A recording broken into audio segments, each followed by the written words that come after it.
Una lunga intervista è stata fatta dalla nostra emittente al neo vicepresidente nazionale della Lega Calcio Dilettanti LND, l'ingegnere Santino Lopresti, tante le tematiche toccate durante la trasmissione, sia sulla nuova presidenza Sibilia, su come le squadre hanno affrontato questo periodo di pandemia, sul futuro del calcio dei campionati minori dell'eccellenza in poi. Per l'ingegnere Lopresti tutto è dovuto al corso della pandemia, nella speranza che nel prossimo marzo si possa riprendere a giocare a calcio anche nei campionati regionali. Noi, come dire, stiamo facendo un appello al governo, al nuovo governo, che è quella del vincolo sportivo, cioè si pensa di togliere completamente il vincolo sportivo. Vi ricorderete, prima il vincolo era a vita, poi il vincolo è stato fino a 25 anni, poi si è discusso tanto con l'associazione calciatori di portarlo a 24 anni, c'era un accordo in tal senso, poi però tutto frantumato. Bene, di colpo, con questi decreti delegati col ministro Spadafora, bene, togliamo il vincolo sportivo. Ma se si toglie il vincolo sportivo, io che sono un presidente di società e ho 20 atleti, 30 atleti, per affrontare il campionato, l'anno prossimo, una volta che tutti i miei atleti sono svincolati, io come mi iscrivo se non so quanti atleti avrò? Perché da me potrebbe non tesserarsi nessuno.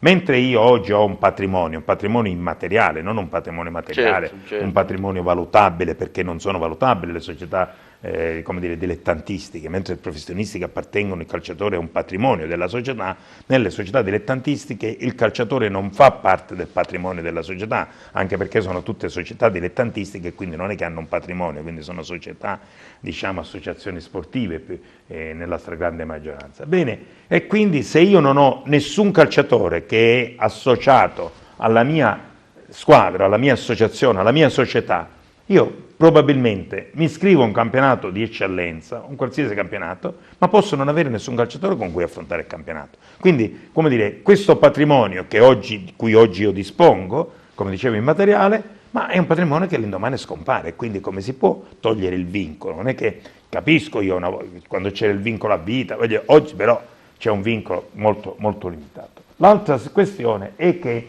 i calciatori, tutti i calciatori, quindi dalle professionisti ai dilettanti, devono ritenersi come se fossero dei lavoratori e che quindi se superano i 10.000 euro debbono, come dire, fare la dichiarazione del reddito. Ma scusatemi, ma allora, cioè noi, una società dilettantistica, quindi a questo punto deve avere, come dire, poi sapete che c'è la gestione separata, devono avere la gestione separata lì.